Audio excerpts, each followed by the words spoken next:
Welcome to this week's TDD Weekly Report for the week ending August 21st. First, before I get started, I would like to thank those of you that have sent emails, that have given me words of encouragement to do the TDD report for another season. I really appreciate the input, and it makes me very happy to do another season of the TDD report.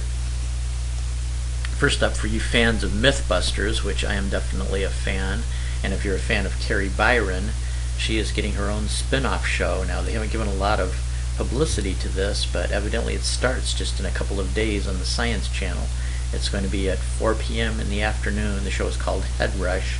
It's going to be directed mostly towards middle school children, but they're also going to encourage parents to watch along, so I think the show is going to have plenty to be of interest to all people. I was always a fan of Bill Nye the Science Guy, even though that was directed more towards young people. I still thought it was an excellent show, and as a matter of fact, in the article, Kari Byron talks about that she's been a fan of Bill Nye the Science Guy, so this should be a good show. I'll send you the link. It's also got a YouTube video with Kari explaining a little bit about the show, but if you're a fan of Mythbusters and like that kind of style, I think this show would probably be something really great.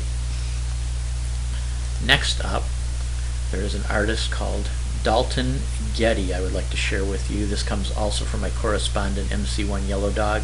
Last year he was a main correspondent for TDD Report. He, as a kid, liked to carve small things. Now, he's originally from Brazil. He now lives in Connecticut, and he makes his living as a carpenter. But when he was a kid, he liked to carve things out of pencils and just carve small objects. And what he does is he basically uses two tools. He uses a razor blade and a sewing needle, and the surprising thing to me is he claims he does not even use a magnifying glass, and because of that he can only work on each sculpture for about maybe an hour and a half each day because of eye strain. But some of these tiny sculptures that he makes out of nothing but the pencil lead itself are just absolutely phenomenal.